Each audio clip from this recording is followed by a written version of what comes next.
आज हम एक ऐसी खबर पर बात कर रहे हैं जिसका इंतजार देश की आधी आबादी यानी हमारी माताएं और बहनें वर्षों से कर रही थी। आपने सबने सुना होगा कि संसद और विधानसभाओं में महिलाओं को 33% आरक्षण देने वाला कानून अब पूरी तरह से सरकारी कागजों पर लागू हो गया है। केंद्र सरकार ने बाकायदा चिट्ठी जारी कर दी है जिसे हम नोटिफिकेशन कहते हैं। लेकिन रुकिए, यहाँ एक बहुत बड़ा पेंच है जिसे समझना आपके लिए बहुत जरूरी है। कानून तो बन गया और लागू भी हो गया, लेकिन अभी आपको चुनाव में इसका फायदा नहीं मिलने वाला है। जी हाँ, आप सोच रहे होंगे कि जब कानून लागू हो गया तो फिर सीटें क्यों नहीं मिली। तो भाई, इसके पीछे कुछ बहुत ही जरूरी तकनीकी कारण हैं जिन्हें मैं आज आपको एकदम आसान भाषा में समझाऊंगा, जैसे घर का कोई सदस्य समझाता है। सबसे पहले तो ये समझ लीजिए कि सरकार ने 16 अप्रैल 2026 की तारीख तय की है जब से इस कानून को कागजों पर प्रभावी माना गया है। लेकिन असल जिंदगी में जब आप वोट डालने जाएंगे या कोई महिला चुनाव लड़ना चाहेगी तो उसे इस कोटे का लाभ लेने के लिए अभी लंबा इंतजार करना पड़ेगा। इसकी सबसे बड़ी वजह है जनगणना और परसीमन।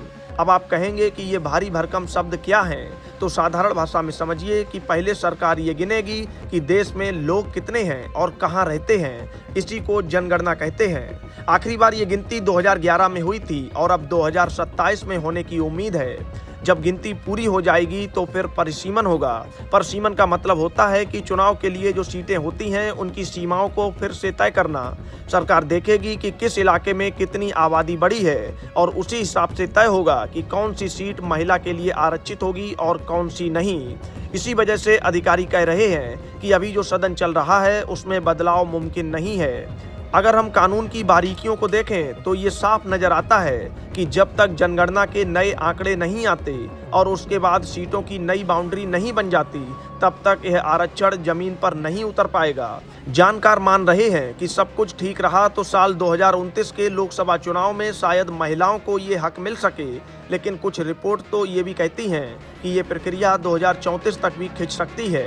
असल में हुआ ये है कि सितंबर 2023 में जब इसे संसद में पास किया गया था, तभी ये शर्त जोड़ दी गई थी कि इसे जनगणना और परसीमन के बाद ही शुरू किया जाएगा।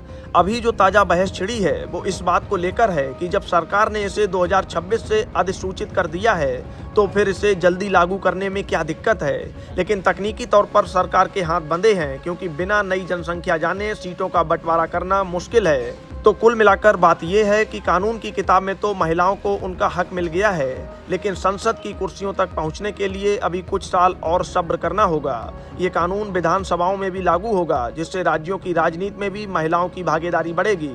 लेकिन फिलहाल की सच्चाई यही है कि 2026 में इसे अधिसूचित होने के बाद भी धरातल पर बदलाव आने में अभी वक्त लगेगा। हम उम्मीद करते हैं कि ये प्रक्रिया जल्द से जल्द पूरी हो ताकि देश की राजनीति में महिलाओं की आवाज़ और बुलंद हो सके।